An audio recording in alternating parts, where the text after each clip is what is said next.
I Who know. else is here other than Me too. me, you, and Mike? That's it right Yeah, now. just Oh, us right now. I have a feeling it's gonna. You know what? I really forgot that it was Monday night until all of a sudden, I don't know what happened. I said, "Oh my God, it's Monday night," and then I looked at the email and I saw. Yeah. It's because of the Ye- holiday. I think we're not going to have that many people. Yeah. Yeah, I will. exactly. I will read though, and until I get tired. Okay. All right. All right. So we're Sounds. starting with the Haftarah BAMIDBAR. Okay, very good. Yep. Okay, the number of the people of Israel shall be like the sands of the sea, not to be measured or counted. And where they were called, you are not my people. They shall be called the children of the living God. The people of Judah and Israel shall be gathered together and choose for themselves a single head and rise up from the ground. For the day Jezreel will be great. Call your brothers, my people, and your sisters, loved by, wait a minute, loved by, this is a very, oh, maybe I get this the wrong way. Oh, I see. Okay. That's Okay, sorry. Where am I? Loved by, where did I just leave off? I can't, hold Loved on. by God. I think it is right up. Love, I put it oh, up. loved by God. Sorry. Yep. Complain against your mother. Complain, for she is no longer my wife, and I'm not her husband. Let her remove her whorings from her face, her warrings, I don't know what that is, from her face, her adulteries from between her breasts, or I will strip her naked and expose her, as on the day she was born, and make her like the wilderness, turn her into a dry land and kill her with thirst. And I will show her children no love. Who are they talking about? It looks like the kingdom of Israel when it says complain against your mother, right? Oh, Yeah, In this. oh, wow. that's what it says down here. Yeah, that's what it Oh, says. wow. Okay. God All is right. trusting husband and master, and Israel is All the whoring. right. Yeah. Is Versus that the that's not the end of the Haftarah, is it? no, no. I'm Okay. sorry. Hey, Monique just Monique. joined. Monique just joined, and Oh, so this Monique. Hi, is. Monique. Hi, Ruth. Hi, everybody. Okay, so Hey. Hi, let me, Monique. now where are we? Okay, Okay, here. so it goes. All right, yeah. So it goes, and I will show her children no love. Okay, yeah, but for they are children of whoring or warring. I don't know what that word is. Whoring means that Whoring. they're not faithful. Oh, They're they're not. whores. Okay, I get it. Sorry. Their mother played the whore. She will bore them, acted shamefully, saying, I will go after my lovers who give me my bread and my water, my wool and my linen, my oil and my drink. So I'm blocking her path with thorns, walling her in. She shall not find her way. However hard she pursues her lovers, she shall not catch them. She will look for them, but shall not find them. Then she will say, let me go back to my first husband. I was better off then than now. She did not consider that I was the one who gave her the grain, the wine, and the oil. I gave her abundant silver and gold, which they used for Baal. Therefore, I am taking back my grain in its time, my wine in its season.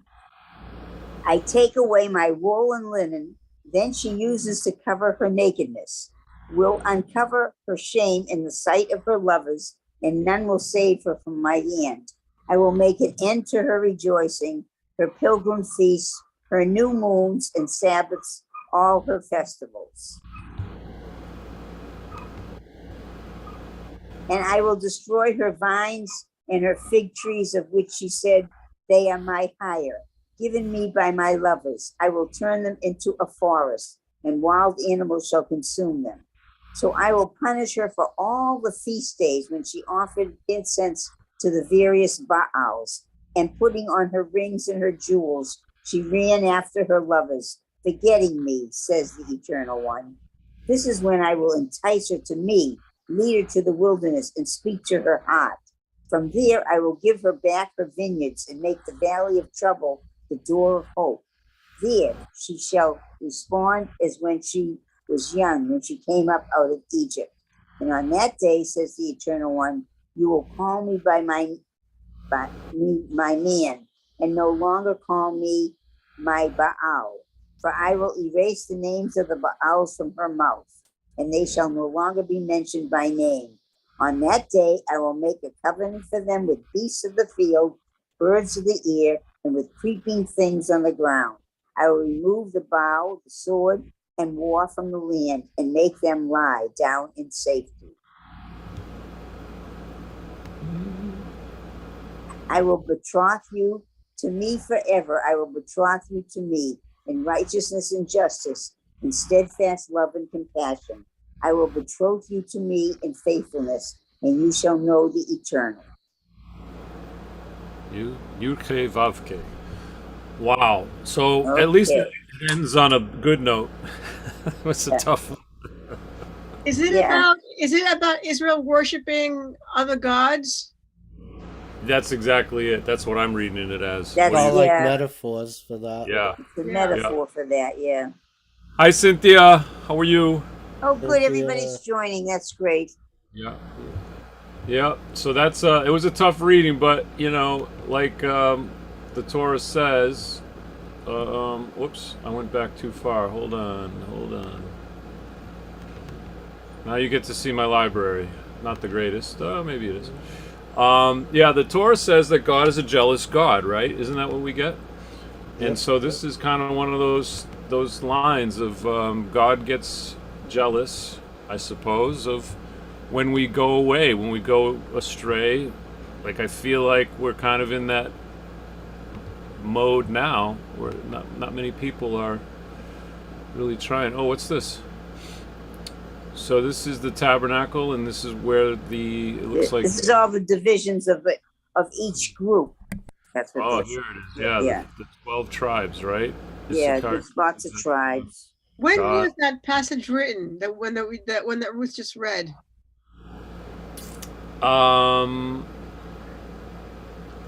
I could go back to it. I think it was something like 8th century BC. Let me see. Haftarah, Jeremiah. No, wait a minute. It's was- Hosea. Yeah, it was Hosea. Wait a minute. Was I in the Oh, wait. wrong one? Wait a minute. That's the right one. I noticed that it says Jeremiah, but it's Hosea is the right. Yeah, you're at the right one. It says Jeremiah, but it says 8th century BCE. So Hosea preached in the northern kingdom of Israel. He addressed himself to his country's social and religious ills, holding out God's forgiveness if the people would mend their ways. Yes. With strong imagery, he decried what he saw as shameless ingratitude and faithlessness toward the God of Israel. Yeah, that was it. But it is Hosea. Why does it say? I know. I know. I was looking at that today too. I don't know why. It says Jeremiah in the table of contents. Maybe it was a typo. Maybe. But it is the correct Haftarah with. All right. So it is Hosea. So now we're into the book of Numbers, but actually BAMIDBAR means in the wilderness, in the desert, in the desert. In the priestly In service. the desert. Yeah, BAMIDBAR means desert. Yeah. Yeah. All right. Okay, so who would like to start reading the Torah, the first chapter of the book of Numbers? I'll start. Oh, go ahead then. Monique, Yeah, go Monique ahead. can start. Maybe you can pick it up later. All right, that's fine. On the first day of the second month in the second year, following the exodus from the land of Egypt, the Eternal One spoke to Moses in the wilderness of Sinai in the tent of meeting, saying, "Take a census of the whole Israelite company of fighters by the clans of its ancestral houses, listing the names, every male head by head. You and Aaron shall record them by their groups from the age of 20 years up, all those in Israel who are able to bear arms. Associated with you shall be a representative of each tribe, each one the head of his ancestral home. These are the names of the representatives who shall assist you. From Reuben, Elijah, son of Sheduar. From Simeon, Shelumiel, son of Zurishdaya. From Judah, Nashon, son of Aminadab. From Issachar, Nathaniel, son of Zuar. From Zebulun, Eliab, son of Helon. From the sons of Joseph. From Ephraim, Elishama, son of Amihud. From Manasseh, Gamaliel, son of Pedahzur. From Benjamin, Abidan, son of Gideoni. From Dan, Ahiezer, son of Ammishaddai. From Asher, Pagiel, son of Okran. From Gad, Eliasaph, son of Duel. From Naphtali, Ahira, son of Enan. These are the elected of the assembly, the chieftains of their ancestral tribes. They are the heads of the continuance of Israel. So Moses and Aaron took those representatives who were designed by name, and were designated by name, and on the first day of the second month, they convoked the whole company of fighters who were registered by the clans of their ancestral houses, the names of those aged 20 years or above, being listed head by head. As the Eternal had commanded Moses, so he recorded them in the wilderness of Sinai. They totaled as follow. The descendants of Reuben, Israel's firstborn, the registration of the clans of their ancestral house, as listed by name, head by head, all males aged 20 years and over, all who were able to bear arms. Those enrolled from the tribe of Reuben, 46,500. Of the descendants of Simeon, the registration of the clans of their ancestral house, their enrollment is listed by name, head by head, all males aged 20 years over, all who were able to bear arms. Those enrolled from the tribe of Simeon, 59,300. Of the descendants of Gad, the registration of the clans of their ancestral house, as listed by name, aged 20 years or over, all who were able to bear arms. Those enrolled from the tribe of Gad, 45,650.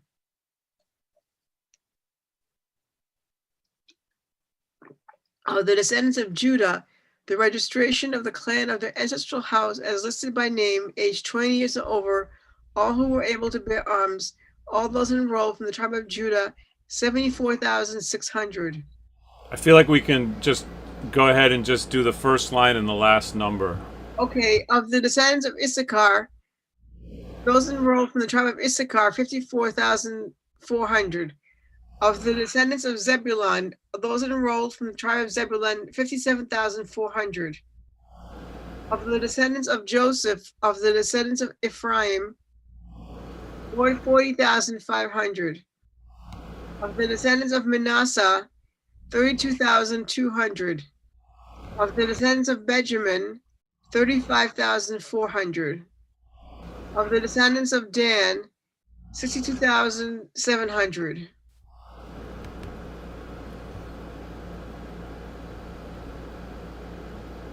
Of the descendants of Asher, 41,500. Of the descendants of Naphtali, 53,400. These are the enrollments recorded by Moses and Aaron and by the chieftains of Israel, who were 12 in number, one representative of each ancestral house. All the Israelite males aged 20 years and above enrolled by ancestral houses. All those in Israel who were able to wear arms, all those who were enrolled came to 603,550. Wow. Crowd here in the desert. That's a lot, huh? Yeah. That's Can we just, I always wanted to ask this question to Michael.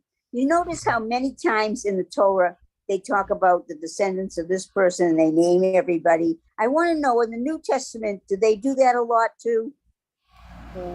No, it's funny. It's funny you should ask, because they do. There is a symbol of the 12 tribes in the New Testament, and it's the 12 apostles.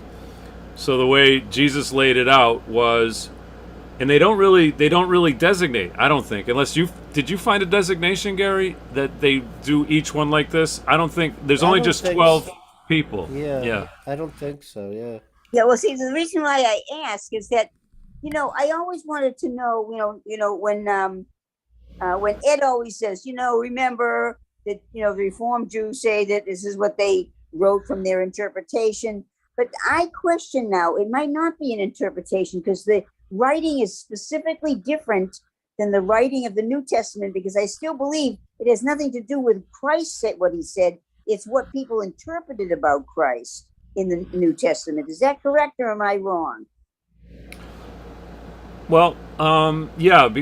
Well, the one thing I know is that there are many writings, right? And one of the most important writings that they've discovered was in Nag Hammadi and in the caves, the recent caves in the Dead Sea Scrolls. So a lot of these things that came out really they kind of gave a new insight into it all. So it's very hard because there's so many different groups of people that thought different ways. I mean, there were Essenes, and then there were some called Gnostics. I mean, there's all these different groups. So I don't know. What's the question again?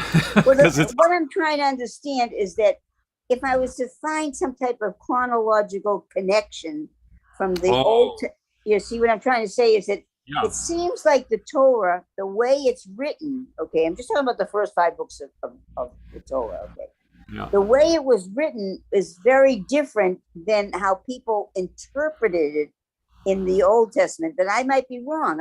I might be all wrong. So you could tell me, because the thing I have trouble with always is that Jesus died before anybody could say what he had to say. You know what I'm saying? Right.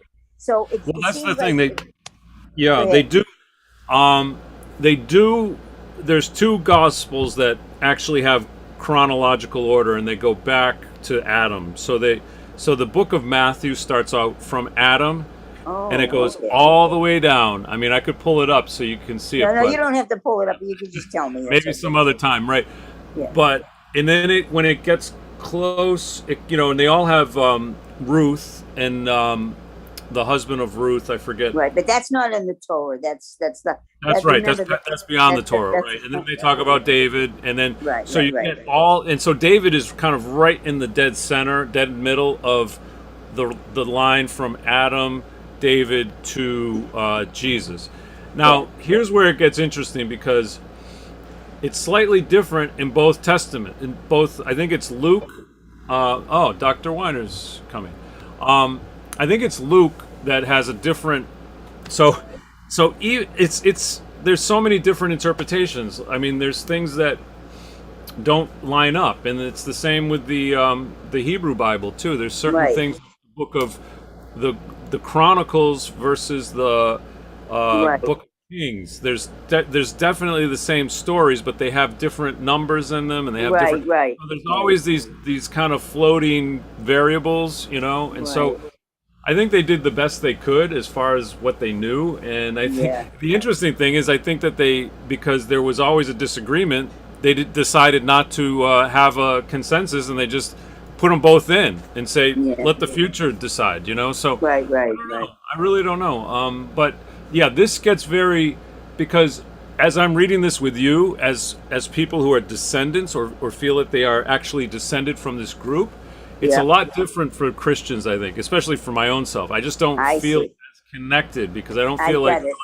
That's why I wondered about it. I always wondered about because numbers is all about numbers and people and how they got to be from one person to the next. And I always wanted to know how it was, because I don't know. I'm going to be honest. I'm probably the most ignorant person about the Old Testament. the New Testament. I've never ever read it. I don't even know anything. So that's why I'm asking you, because I wanted to know how the framework is recorded. Yeah, it's not quite as detailed as this. I mean, I said, Matthew just goes. The whole first chapter of Matthew is just all descendants of everything. Right. So the Torah is in there because it's Moses and Aaron. I understand. Right, I get it. Okay. All right. You answered my question. I don't want to take up any more time. Maybe one day we can read a couple chapters. I think Matthew's my favorite. Because there's two parts in Matthew where you could kind of see where Jesus kind of is making a break from the old ways, and he's going, this is kind of the new ideas.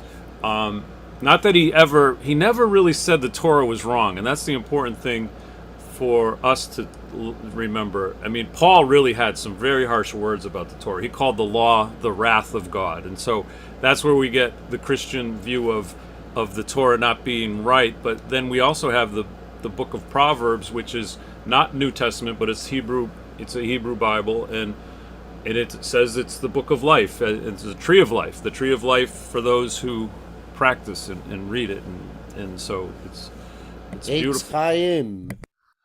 So anyway, what I get out of this is just this is what I get out of it. I get out of it that there is a God and he loves his people, and that there's this tremendous relationship that's happening, and it's topsy-turvy, and it's very human, and it's beautiful to me. It's just absolute, like I can almost sense God's personality through the Torah. And and that's why I have such an affinity for the Jews and for the Hebrews and for the descendants, because I feel like without this, you don't really have anything. You just don't get to Jesus without this. There is the law, and and Jesus didn't, he just kind of like tweaked things. He didn't say not to follow the law. He just said, don't divorce people as often or as quickly as you do. He said you should stay in a marriage very, very, until it's the bitter end, and then you can divorce people, but not, simple. So, and then he also, so he did, there's some other things, but anyway, Monique, do you want to keep going? We should continue on. Do you want to continue, Monique? You want to break? I'll pass. Okay. Welcome, Dr. Ed. Welcome, Dr. Ed. Welcome, Dr. Ed. How you doing? Sorry I'm late. It's okay. We were all late a little bit. Okay, so is Cynthia, do you want to read? Audible? Okay, wait a minute. Am I on? Yeah, you're Yep. on. We hear you. Oh, now you're muted. Now you're muted, Cynthia. Now you're muted. You got to unmute yourself again. Am I unmuted now? Yep, you're unmuted now. Good. All right, let's go. Here we We're go. starting from 47. The Levites, however, were not recorded among them by their ancestral tribe, for the Eternal had spoken to Moses, saying, "Do not on any account enroll the tribe of Levi or take census of them with the Israelites. You shall put the Levites in charge of the tabernacle of the pact, all its furnishings, and everything that pertains to it. They shall carry the tabernacle and all that its furnishings, and they shall tend it, and they shall camp around the tabernacle. When the tabernacle is set out, the Levites shall take it down, and when the tabernacle is to be pitched, the Levites shall set it up. Any outsider who encroaches shall be put to death. The Israelites shall encamp troop by troop, each man with his division, and each under his standard. The Levites, however, shall camp around the tabernacle of the pact, that wrath may not strike the Israelite community. The Levites shall stand guard around the tabernacle of the pact." The Israelites did accordingly, just as the Eternal had commanded Moses, so they did. The Eternal One spoke to Moses and Aaron, saying, "The Israelites shall camp, each man with his standard, under the banners of their ancestral house.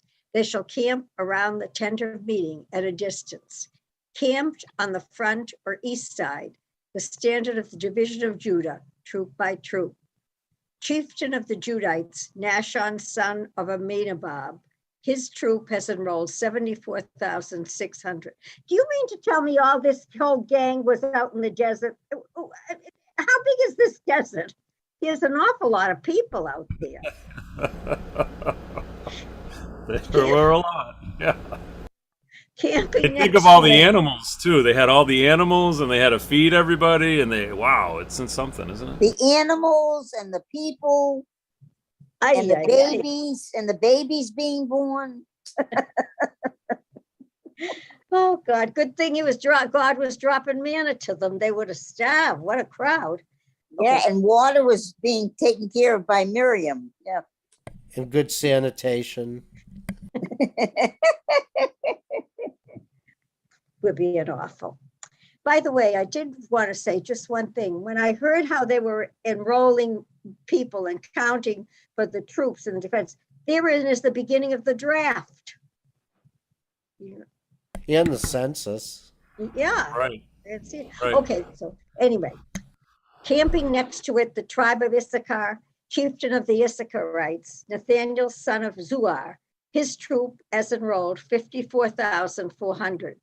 The tribe of Zebulon, chieftain of the Zebulonites, Eliab, son of Helon, his troop as enrolled, 57,400. The total enrolled in the division of Judah, 186,400 for all troops. These shall march first. On the south, the standard of the division of Reuben, troop by troop. Chieftain of the Reubenites, Eleazar, son of Shedeur, his troop as enrolled, 46,500. Camping next to it, the tribe of Simeon, chieftain of the Simeonites, Shelumiel, son of Zurishaddai, his troop as enrolled, 59,300. And the tribe of Gad, chieftain of the Gadites, Eliasaph, son of Ruel, his troop as enrolled, 45,650. The total enrolled in the division of Reuben, 151,450 for all troops. These shall march second. Then midway between the divisions, the tent of meeting, the division of the Levites shall move. As they camp, so they shall march, each in position by their standards. On the west, the standard of the division of Ephraim, troop by troop. Chieftain of the Ephraimites, Elishama, son of Ammihud, his troop as enrolled, 40,500. Next to it, the tribe of Manasseh, chieftain of the Manasseites, Gamaliel, son of Pedahuzar, his troop is enrolled, 32,200. And the tribe of Benjamin, chieftain of the Benjaminites, Abidan, son of Gideoni, his troop as enrolled, 35,400. The total enrolled in the division of Ephraim, 108,100 for all troops.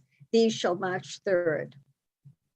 On the north, the standard of the division of Dan, troop by troop, chieftain of the Danites, Ahijah, son of Ammishaddai, his troop is enrolled, 62,700. The total enrolled in the division of, those are the enrollments of the Israelites by ancestral houses. The total enrolled in the divisions for all troops, 603,550. The Levites, however, were not recorded among the Israelites, as the Eternal has commanded Moses. The Israelites did accordingly, just as the Eternal had commanded Moses. So they camped by their standards, and so they marched, each man with his clan, according to his ancestral house. This is the line of Aaron and Moses at the time that the Eternal spoke with Moses on Mount Sinai. These were the names of Aaron's sons: Nadab, the firstborn, and Abihu, Eleazar, and Ithamar. Those were the names of Aaron's sons, the anointed priests who were ordained for priesthood. But Nadab and Abihu died by the will of the Eternal when they offered alien fire before the Eternal in the wilderness of Sinai, and they left no sons. So it was Eleazar and Ithamar who served as priests in the lifetime of their father, Aaron. So would people of the tribe of Levi be direct descendants of Aaron then? That's a good question. Yeah, the I think Levites that's are. true, though. Yes, I think it is. They're not supposed to have like any land or anything like that. They're the Right. ones that Yeah, take that's, care of the when you're a tabernacle. Levite, you have all different responsibilities. Yeah. Right. I guess Is that my mother was a Levite until she married my father, who was an Israelite. So then she, No, she's still a Levite, though. well, I don't care if she's married. She's still a Levite, as far as you know. I thought she told me that, I didn't even know it. When I was getting married, I remember they asked me what tribe I was from. I didn't even know, And then my mother said that she had been a Levite, her father was, and when she married my father, who was an Israelite, she became an Israelite. So, but you mean she still was? Well, it's too late for her to take on responsibilities. She'd be 128 now. It's different now. We're talking about in the olden days. Of course. Okay. Is this the end? This is, No, we got like another chapter and a half almost. We got a lot to do. okay. Shall I continue reading then? Yeah, if you want to, sure. Okay. The Eternal One spoke to Moses, saying, advance the tribe of Levi and place its men in attendance upon Aaron the priest to serve him. They shall perform duties for him and for the whole community before the tent of meeting, doing the work of the tabernacle. They shall take charge of all the furnishings of the tent of meeting, a duty on behalf of the Israelites, doing the work of the tabernacle. You shall assign the Levites to Aaron and to his sons. They are formally assigned to him from among the Israelites. You shall make Aaron and his sons responsible for observing their priestly duties, and any outsider who encroaches shall be put to death. The Eternal One spoke to Moses, saying, I hereby take the Levites from among the Israelites in place of all the male firstborn. The first issue of the womb among the Israelites, the Levites, shall be mine. For every male firstborn is mine at the time that I smote every male firstborn in the land of Egypt. I consecrated every male firstborn in Israel, human and beast, to myself to be mine, the Eternal's. The Eternal One spoke to Moses in the wilderness of Sinai, saying, record the descendants of Levi by ancestral house and by clan. Record every male among them from the age of 1 month up. So Moses recorded them at the command of the Eternal, as he was bidden. These were the sons of Levi by name, Gershon, Kohath, and Merari. These were the names of the sons of Gershon by clan, Libni and Shimi. The sons of Kohath by clan, Amram and Izhar, Hebron and Uziel. The sons of Merari by clan, Mali and Mushi. These were the clans of the Levites within their ancestral houses. To Gershon belonged the clan of the Libnites and the clan of the Shemites. Those were the clans of the Gershonites. The recorded entries of all their males from the age of 1 month up, as recorded, came to 7,500. The clans of the Gershonites were to camp behind the tabernacle to the west. The chieftain of the ancestral house of the Gershonites was Eliasaph, son of Lael. The duties of the Gershonites in the tents of meeting comprised the tabernacle, the tent, its covering, and the screen for the entrance of the tent of meeting. The hangings of the enclosure, the screen for the entrance of the enclosure, which surrounds the tabernacle, the cords thereof, and the altar, all the service connected with these. To Kohath belonged the clan of the Amorites, the clan of the Israelites, the clan of the Hebron Knights, and the clan of the Uzzielites. Those were the clans of the Kohathites. All the listed males from the age of 1 month up came to 8,600, attending to the duties of the sanctuary. The clans of the Kohathites were to camp along the south side of the tabernacle. The chieftain of the ancestral house of the Kohathite clans were Elizaphan, son of Uziel. Their duties comprised the ark, the table, the lampstand, the altars, and the sacred utensils that were used with them, and the screen, all the service connected with these. The head chieftain of the Levites was Eleazar, son of Aaron the priest, in charge of those attending to the duties of the sanctuary. To Merari belonged the clan of the Malites and the clan of the Mushites. Those were the clans of Merari. The recorded entries of all their males from the age of 1 month up came to 6,200. The chieftain of the ancestral house of the clans of Merari was Zuriel, son of Ibihal. They were to camp along the north side of the tabernacle.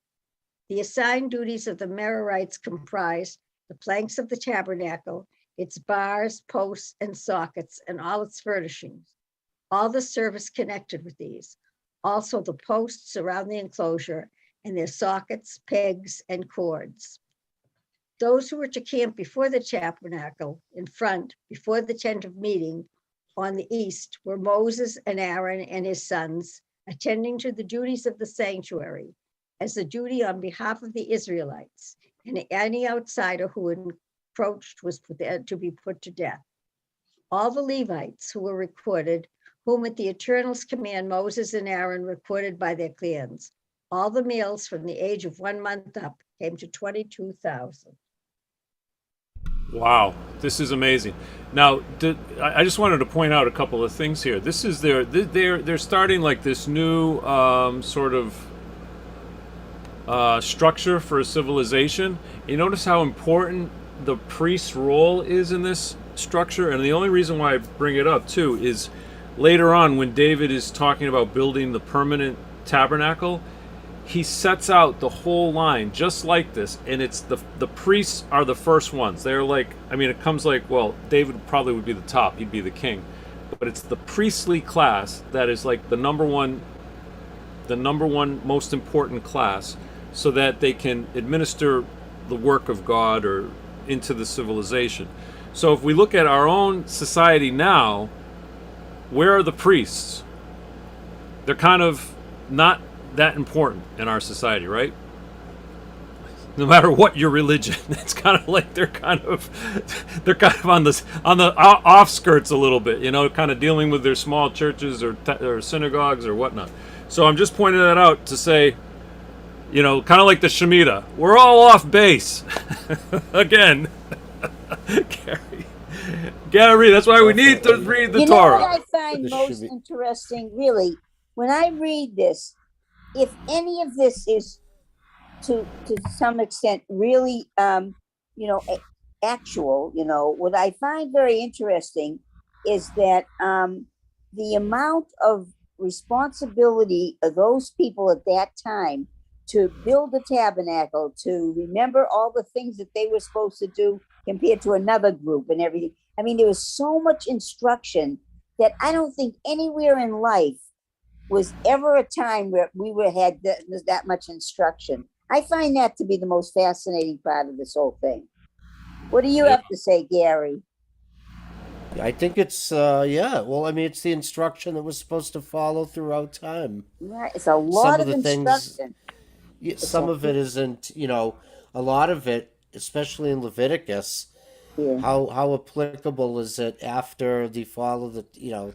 Yeah, well, after the fall of the temple, I understand, but let's talk about before all the falls of the temple. This is a lot of information for people that kind of like were slaves for a long time. I mean, and the fact that they recorded it the way they did too. Yeah, I mean, it's a lot. Just record. Right. Well, they recorded it later on. Remember, it wasn't recorded. Yeah, but, yeah. But I understand. It's just interesting how much instruction there is. That's what I find the most fascinating. Now, what is the significance of this? It's interesting that there has been some recent discussions just this week about some of the Roman leaders and some of the Greek leaders. So let's put this in perspective. There wasn't any really written down discussion of morality or written down discussion of anything, even fiscal times before this. And this was played out by the ancient Greeks and even further by the Romans. And all the new stuff that's coming out around Caligula and Claudius right now. Where do you think all of the Roman rules and the Greek rules all came from? It came from this stuff. It's only later that the Romans adopted Christianity, but they had all the rules in place. And where did they get them? They got them from a single book that listed them all because no place else was it listed.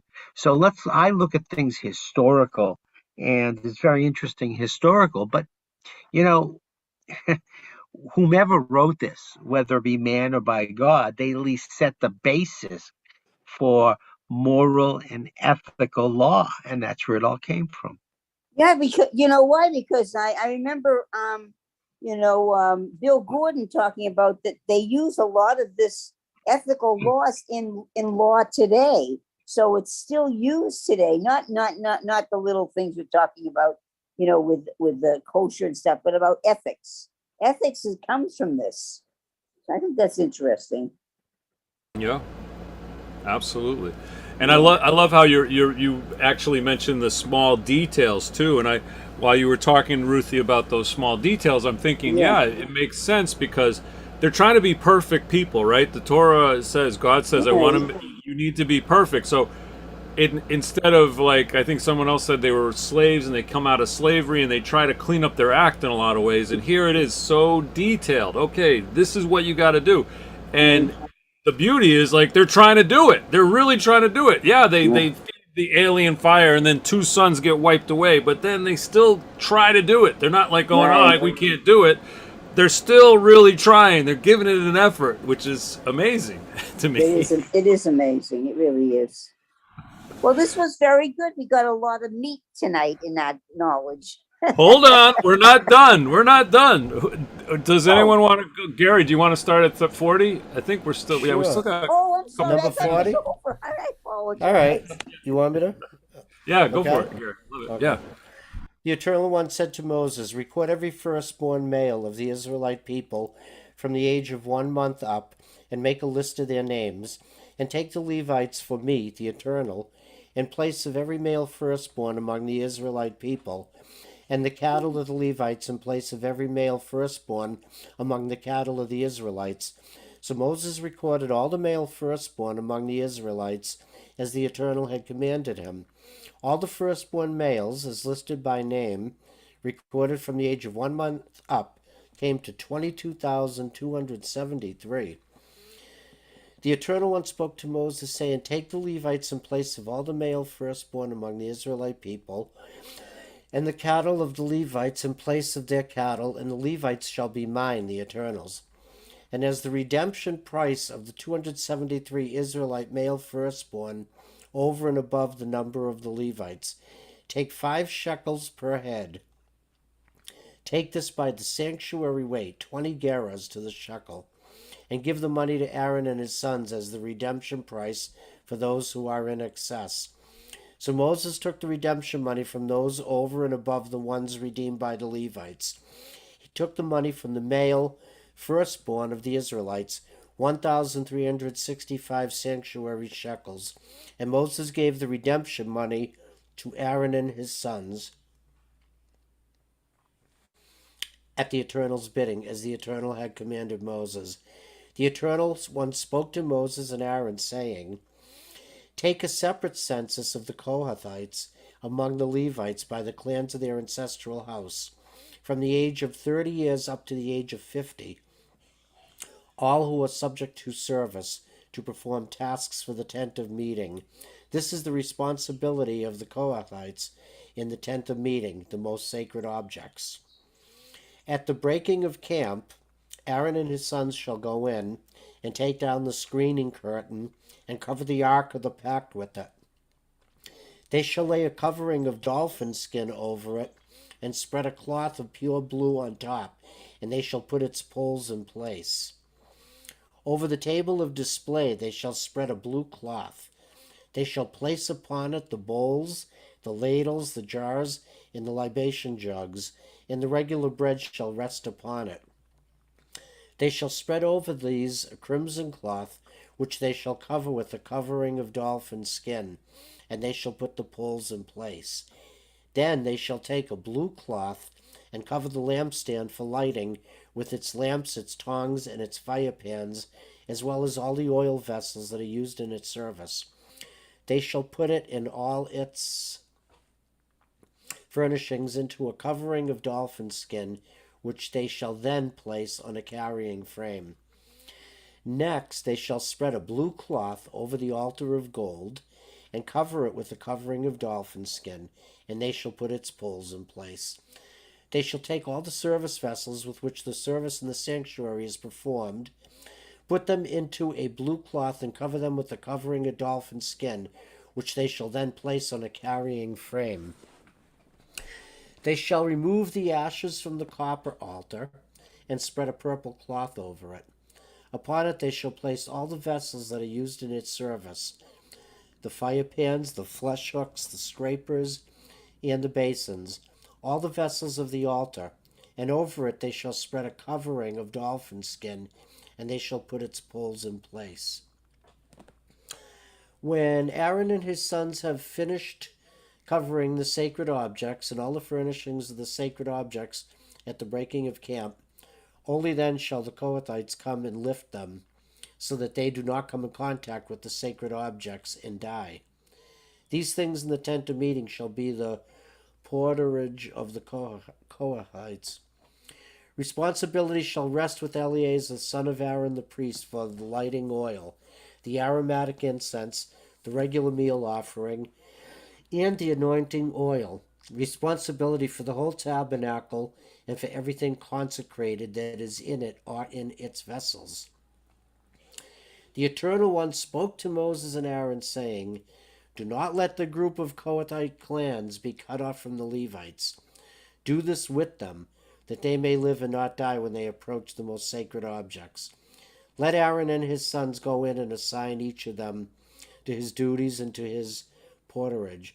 But let not the Kohathites go inside and witness the dismantling of the sanctuary, lest they die.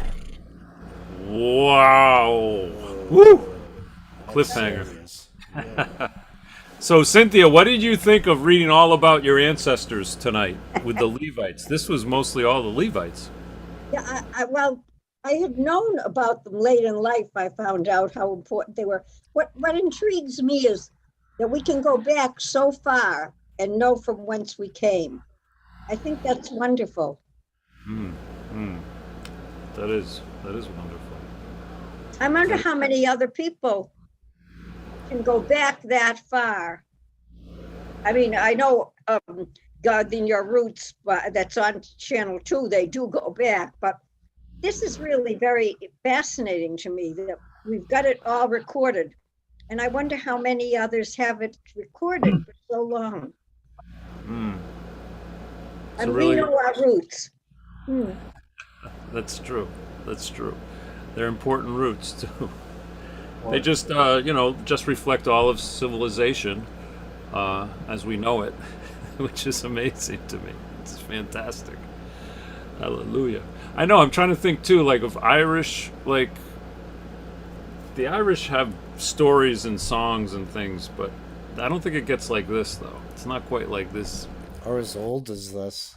I know. As old as Yeah, but you see, I think of everybody. I think of all cultures goes back to Adam and Eve. So it's not just Jews. I'm saying, if you think about it, if we look back, everybody came from Adam and Eve. If you're going to think, if you believe in it, and I'm not going to get into, if you believe or don't believe. I'm just saying that if you're going to believe that this is all historical, then all the other cultures came from this. Right. So when you're saying the Irish, well, the Irish somewhere along the line was before Christ was in this. It was in this. I believe it was in this group. That's what I see. Right. Yeah. Exactly. That's exactly. So, but the other thing might be too. Well, it's so interesting that. Well, I mean, there's like 4 or 5 different races, but for some reason, everyone can kind of see this, or these, maybe not so much this part of the story, but see the transition from being one way to another way, going through a desert, going through challenging times, to a new land. I mean, almost every culture might have that kind of idea. But I think it really comes from the Tower of Babel, because everybody was the same until they got all different languages and everything. So before the Tower of Babel, we were all one way. That's how I look at it. That's a good point. It's a good way to look at it. It's interesting. Well, that's just my opinion. Who knows? But God apparently didn't want us to be that way. Oh yeah. He likes many cultures. He likes many languages. I agree with you, Gary. It would have been very boring if we were just one way. Right. I'm just saying, though. Yeah, I think everything is a purpose. Yes, I definitely do. Well, it was because of God was saying that if they could do this, like what won't they? You know what I mean? Yeah. Right.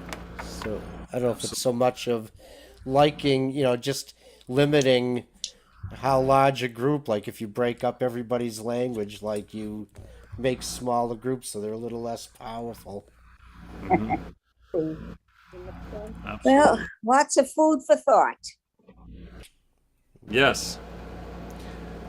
Well, I had fun tonight, and I'm so glad to see everyone here, especially Cynthia. No battery. Yes. Please charge.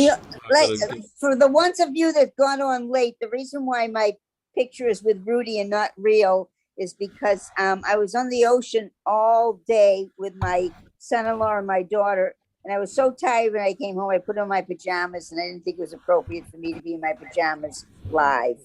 So that's the only reason why you didn't see a picture of Rudy. Rudy, good boy. And Rudy right now is sleeping. He's a good boy. Oh. He's a very good boy. He's a very good boy. How was the ocean, Ruth? Oh, it was beautiful. Oh my God, it was so gorgeous today. Where did The you weather go? was like, the weather was Were you in perfect. Boston? Oh yeah, it was gorgeous today. Absolutely beautiful. But were The you only in thing Boston? is my son-in-law was was driving the boat very fast today, and we got to a lot of these wakes, and I swear to God, I thought my bladder was going to drop. It was pretty choppy out there because what we do is he belongs to the Charles River Yacht Club, and we go through the locks, and then we go through the Boston Harbor, and then we go further out. So we were out for about 3 hours today, out in the ocean. And it's beautiful, but I have to tell you something, even sitting in a boat not doing anything is exhausting because I find it tiring. Between the sun and the water, I could go to sleep right